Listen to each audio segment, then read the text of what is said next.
Keşke bu dünyaya böyüklər də uşaqların gözü ilə baxa bilsəydi.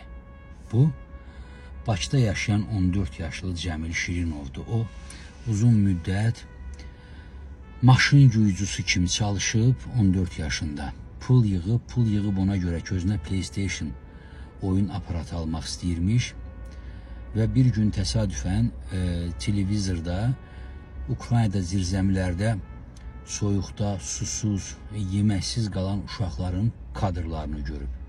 Həmin kadrları gördükdən sonra uzun müddətdir PlayStation üçün topladığı pullara gedib xeyli sayda ərzaq alıb, onları Bakıda yerləşən Ukrayna səfirliyinə aparıb və onların hamısının o uşaqlara göndərilməsini istəyib.